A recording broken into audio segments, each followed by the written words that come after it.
ಮಹಿಳೆಯರನ್ನು ಸಂಘಟಿಸಿ ಪಕ್ಷ ಕಟ್ಟುವ ಕೆಲಸ ನನ್ನ ಮೊದಲ ಆದ್ಯತೆಯಾಗಿದೆ ಎಂದು ಜೆಡಿಎಸ್ ಮಹಿಳಾ ಘಟಕದ ರಾಜ್ಯಾಧ್ಯಕ್ಷೆ ರಶ್ಮಿ ರಾಮೇಗೌಡ ಹೇಳಿದರು. ಬೆಂಗಳೂರಿನ ಜೆಪಿ ಭವನದ ಜೆಡಿಎಸ್ ಪಕ್ಷದ ಕಚೇರಿಯಲ್ಲಿ ಆಯೋಜಿಸಲಾಗಿದ್ದ ಪದಗ್ರಹಣ ಸಮಾರಂಭದಲ್ಲಿ ಅಧಿಕಾರ ಸ್ವೀಕರಿಸಿ ಮಾತನಾಡಿ, ಮಾಜಿ ಪ್ರಧಾನಿ ದೇವೇಗೌಡ ಅವರು ನೀಡಿರುವ ಹೊಣೆಗಾರಿಕೆಯನ್ನು ಪ್ರಾಮಾಣಿಕ ರೀತಿಯಲ್ಲಿ ಪಕ್ಷ ಸಂಘಟನೆಯಲ್ಲಿ ತೊಡಗಿಸಿಕೊಳ್ಳುತ್ತೇನೆ ಎಂದು ಹೇಳಿದರು.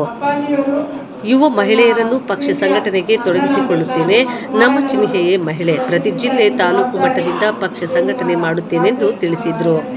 ಈ ಸಂದರ್ಭದಲ್ಲಿ ಮಾಜಿ ಪ್ರಧಾನಮಂತ್ರಿ ಎಚ್ ಡಿ ದೇವೇಗೌಡ ಅಪ್ಪಾಜಿ, ಮಾಜಿ ಸಚಿವೆ ಲೀಲಾದೇವಿ, ಆರ್ ಪ್ರಸಾದ್ ಸೇರಿದಂತೆ ನಾನಾ ಜೆಡಿಎಸ್ ಪಕ್ಷದ ಮಹಿಳಾ ನಾಯಕರು ಉಪಸ್ಥಿತರಿದ್ದರು.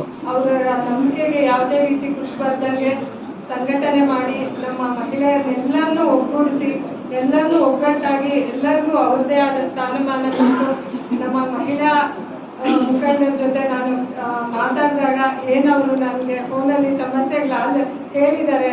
ಆ ಸಮಸ್ಯೆಗಳೆಲ್ಲನೂ ಅಪ್ಪಾಜಿ ಅವ್ರಿಗೆ ಮುಗಿಸಿ ಇನ್ನು ಮುಂದಿನ ದಿನಗಳಲ್ಲಿ ನಮ್ಮ ಪಕ್ಷದಲ್ಲಿ ಯಾವುದೇ ರೀತಿ ನಿಮಗೆಲ್ಲ ಏನು ತೊಂದರೆ ಆಗ್ದಂಗೆ ನಿಮ್ಮ ಏನು ಕಷ್ಟ ನೀವು ಪಟ್ಟಿದ್ದೀರಾ, ನೀವೇನು ನಿಮ್ಮ ಭಾಗಗಳಲ್ಲಿ ಸಂಘಟನೆ ಮಾಡಿದ್ದೀರಾ, ಆ ಸಂಘಟನೆಗೆ ತಕ್ಕನಾದಂಥ ಪ್ರತಿಫಲ, ನಿಮಗೆ ಆದಂಥ ಅಧಿಕಾರ ಅಪ್ಪಾಜಿ ಕಡೆಯಿಂದ, ಅಣ್ಣಾವ್ರ ಕಡೆಯಿಂದ ಎಲ್ಲ ರೀತಿ ನಿಮಗೆ ದೊರಕೋ ಹಾಗೆ ಮಾಡಿಕೊಡ್ತೀನಿ.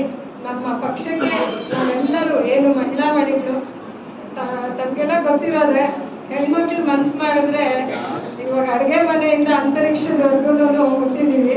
ಅದೇ ರೀತಿ ಯಾಕೆ ನಾವು ಸ್ವಲ್ಪ ರಾಜಕೀಯದಲ್ಲಿ ಹಿಂದೆ ಬೀಳ್ತಾ ಇದ್ದೀವಿ, ಎಲ್ಲ ರಂಗದಲ್ಲಿ ಇದ್ದೀವಿ. ಆದರೆ ರಾಜಕೀಯದಲ್ಲಿ ಇವಾಗ ಏನು ನಮ್ಮ ವಿಧಾನಸಭಾ ಚುನಾವಣೆಯಲ್ಲೇ ಗೊತ್ತಾಗ್ತಿದೆ, ಕೇವಲ 10 ಜನ ಅಷ್ಟೇ ಆಯ್ಕೆಯಾಗಿ ಬಂದಿದ್ದೀವಿ. ಆದರೆ ಇನ್ನು ಮುಂದಿನ ದಿನಗಳಲ್ಲಿ ಹಾಗಾಗಬಾರ್ದು. ನಾವೆಲ್ಲ ಒಗ್ಗಟ್ಟಾಗಿ ಕೆಲಸ ಮಾಡಬೇಕು. ಒಗ್ಗಟ್ಟಿನಿಂದ, ಯಾಕಂದ್ರೆ ನೀವು ಮುಂದೆ ಬರ್ತಿದ್ದಾರೆ ಅಂತ ನಾವು ಹಿಂದೆ ಏನೋ ಇದು ಮಾಡೋದು, ಅವ್ರ ಕಾಲ ಇರೋ ಕೆಲಸ ಆಗದೆ ಒಗ್ಗಟ್ಟಿಂದ ಕೆಲಸ ಮಾಡಿದಾಗ ಖಂಡಿತ ನಾವು ಸಾಧನೆ ಮಾಡಲೇಬಹುದು, ಮಾಡ್ತೀವಿ ಕೂಡ. ದಯವಿಟ್ಟು ಇದೆಲ್ಲ ನೀವು ಮನಗಳ್ಬೇಕು, ಎಲ್ಲರೂ ತಿಳ್ಕೊಳ್ಬೇಕು. ಯೋಚನೆ ಮಾಡಿ ತಿಳ್ಕೊಡಿ. ಮುಂದಿನ ದಿನಗಳಲ್ಲಿ ನಾವು ಪಕ್ಷ ಸಂಘಟನೆ ಮಾಡುವಂಥ ಕೆಲಸ ಮಾಡೋಣ. ಜೈ ಹಿಂದ್, ಜೈ ಕರ್ನಾಟಕ.